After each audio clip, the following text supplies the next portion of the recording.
Hay traiciones que te rompen y hay traiciones que te despiertan. La historia que estás a punto de escuchar es sobre una humillación pública, sí, pero más importante aún, es sobre el descubrimiento de un poder que nadie te puede arrebatar, el poder de tu propia dignidad.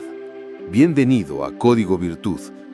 Hoy analizaremos una historia real de Reddit que nos enseña cómo transformar el dolor más profundo en nuestra mayor fortaleza.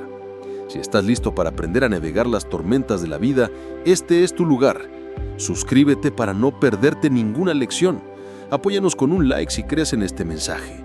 Y prepárate, porque esta historia te cambiará la perspectiva. Empezamos. Hay una fragilidad inherente en la confianza. La construimos ladrillo a ladrillo, con gestos, palabras y promesas, creando un refugio que llamamos nosotros. Pero a veces olvidamos que este refugio, por muy sólido que parezca, está expuesto a las tormentas del carácter humano.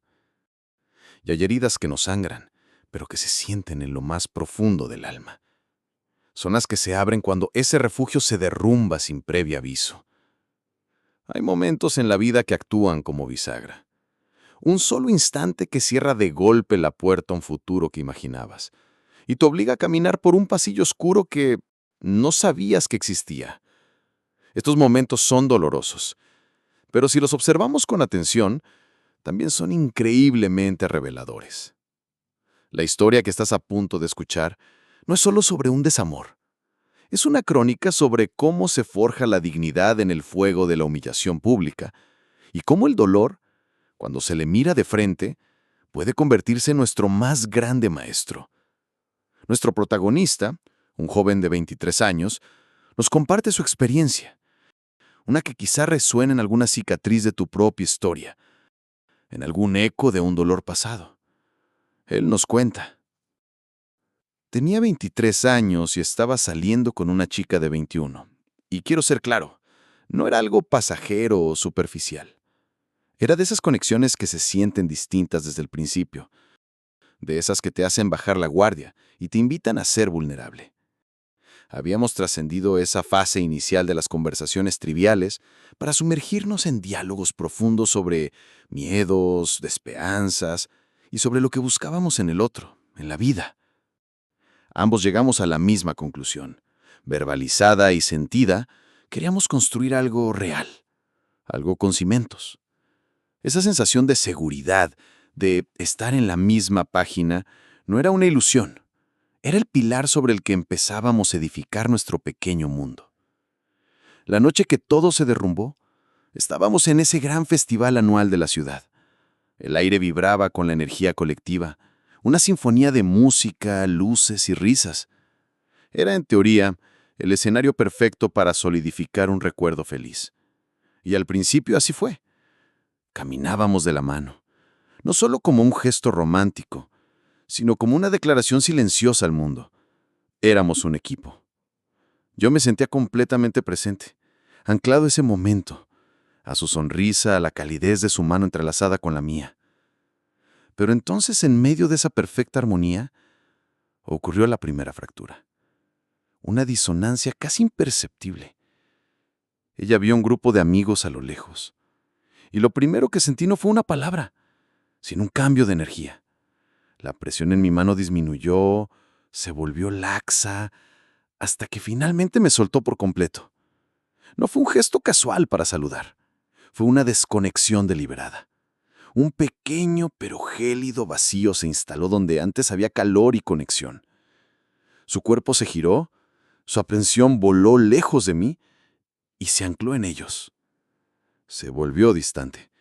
Y aunque una parte de mi mente, la parte lógica, quería creer que estaba exagerando, una alarma silenciosa, instintiva, ya estaba sonando en mis entrañas. Se acercó a ellos y la conversación fluyó con una animación que yo no había visto en toda la noche, especialmente con un chico en particular. Le di un primer abrazo, de esos que duran un segundo más de lo normal. Uno que te hace levantar una ceja y cuestionar la narrativa que tenías en tu cabeza. Me quedé unos metros, en una especie de limbo, observándole cega. sintiendo como, segundo a segundo, me convertí en un satélite invisible orbitando un planeta que ya lo era el mío. Y entonces vino el segundo abrazo, el que lo rompió todo. No fue un abrazo, fue una declaración pública, una sentencia. Vi con esa claridad terrible que solo aparece en los peores momentos, cómo la mano de él se posaba con total confianza y posesión en la parte baja de su cintura. Vi sus dedos enredarse en su cabello, acariciando su cuello con una familiaridad que helaba la sangre y quemaba la garganta. No era el gesto de un amigo. Era íntimo, era cómplice, era excluyente. La escena completa, con sus sonrisas y miradas secretas, gritaba una historia paralela de la que yo no formaba parte. En ese instante dejé de ser su pareja para convertirme en un espectador de mi propia humillación. Y no fue una humillación privada, de esas que puedes procesar en la soledad de tu cuarto. Fue un espectáculo público. Y las miradas incómodas y compasivas de la gente a nuestro alrededor fueron el aplauso final que confirmaba la tragedia. El golpe fue tan seco, tan real, que incluso dos de sus propias amigas, quizás movidas por una mezcla de lealtad y lástima, se acercaron a mí. Me preguntaron si estaba bien. Pero su consuelo se sentía como sal en la herida, como la confirmación oficial de la falta de respeto que acababa de presenciar. Ya no había nada que explicar, nada que malinterpretar. La verdad estaba ahí, bailando frente a mis ojos. Y yo no iba a quedarme a ser un actor secundario en ese circo de deslealtad. Con la poca dignidad que pude reunir en medio del naufragio emocional, me acerqué al grupo. Los interrumpí brevemente y me despedí. Se suponía que yo la iba a llevar a casa. Pero ese plan, junto con todos los futuros que había imaginado, se había hecho asizas. Saqué el móvil y, con los dedos temblando de una mezcla tóxica de rabia y dolor, le escribí un mensaje corto, final y definitivo. Vete al infierno. Y me fui.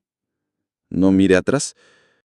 El camino a casa en el coche fue el más silencioso y ruidoso de mi vida. El eco del festival se había apagado, reemplazado por un zumbido ensordecedor en mis oídos y la repetición en bucle de esa imagen grabada a fuego en mi retina. Esa noche fue mi padre quien me encontró destrozado en el salón. No intentó minimizar mi dolor ni ofrecerme clichés vacíos. Simplemente se sentó a mi lado, y con la calma que dan los años y las propias batallas libradas, me dijo algo que se convirtió en mi ancla. El verdadero carácter de una persona no se ve en cómo te trata cuando todo va bien. Cualquiera puede ser encantador en la calma. El carácter se revela en la primera prueba de fuego, en la primera tentación. Ahí es donde ves la verdad. Sus palabras no burlaron el dolor, pero le dieron un propósito. Me hizo ver que esa noche horrible era en realidad una dolorosa bendición. Una revelación temprana que me estaba salvando de un dolor exponencialmente mayor en el futuro. Aún así, las noches siguientes fueron un infierno. Su teléfono no paraba de sonar en mi móvil silenciado.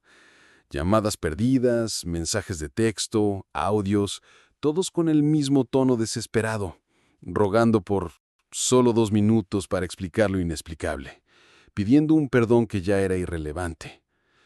La imagen de ella, derritiéndose en los brazos de otro hombre, como si yo fuera aire, se convirtió en un fantasma que me acechaba en la oscuridad.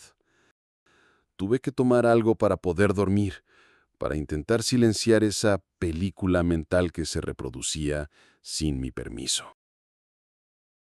Pero no cedí, no respondí un solo mensaje, no contesté una sola llamada. Borré su número, sus fotos, todo. Porque responder era invitar al caos a mi proceso de sanación. Era permitir que su falta de carácter dictara mis siguientes movimientos. Nadie está exento de esto. Una herida así te sacude, te hace cuestionarlo todo, sobre todo tu propio juicio, pero también te obliga a recordar tu propio valor. Ella ahora es solo una espectadora en mis redes sociales. un fantasma digital que observa desde la lejanía la vida que decidió no compartir. Y yo, por mi parte, he seguido adelante, resignificando los lugares que antes dolían, para demostrarme a mí mismo que ningún espacio puede tener poder sobre mí. Porque ella tiene que aprender a vivir con las consecuencias de sus acciones. Y yo aprendí la lección más importante, que yo también soy una pérdida valiosa. Y que para ciertas faltas de respeto, el libro de la vida no tiene segundas partes. No existen las segundas oportunidades. Y aquí, en este punto de inflexión, es donde esta historia personal se transforma en una poderosa y universal lección de estoicismo. Esta filosofía, a menudo malinterpretada como una supresión de las emociones, es en realidad un sistema operativo para la resiliencia. Nos enseña a trazar una línea clara en la arena de nuestra mente. De un lado, lo que podemos controlar; del otro, lo que no. Es la famosa dicotomía del control de Epicteto. Nuestro protagonista no podía controlar la lealtad de su pareja, ni sus decisiones impulsivas, ni su flagrante falta de respeto. Todo eso le pertenecía a ella. Era su tormenta, su falla de carácter. Pero él era el capitán de su propio barco, y sí podía controlar el timón, su propia respuesta. El camino fácil, el camino reactivo, era el del caos, la confrontación pública, los gritos, la humillación mutua, la búsqueda de una venganza vacía. En cambio, él, quizás sin saberlo, eligió el camino de la virtud estoica. Primero, ejerció la templanza. Esta virtud no es sobre no sentir, sino sobre no ser un esclavo de lo que sientes. La ira que sintió era real y justificada, pero no dejó que esa ira tomara el control y lo convirtiera en una versión de sí mismo que no respetaría el día siguiente. No causó una escena. Actuó desde la razón, no desde la reacción. Segundo, ejerció el coraje. El verdadero coraje no es la ausencia de miedo o dolor, es hacer lo correcto a pesar de ellos. Su acto de darse la vuelta y marcharse fue un acto de valentía inmenso. Fue el coraje de enfrentar la verdad de frente, sin adornos. El coraje de elegir el dolor agudo de la soledad en lugar de la degradación lenta de quedarse un minuto más. Y sobre todo, ejerció la sabiduría. La sabiduría práctica de ver la situación por lo que era, no un reflejo de su valor como persona, sino una clara y rotunda demostración del carácter de ella. Entendió lo que su padre le dijo. La prueba de fuego había llegado y ella había fallado. La sabiduría fue no tomarlo como algo personal.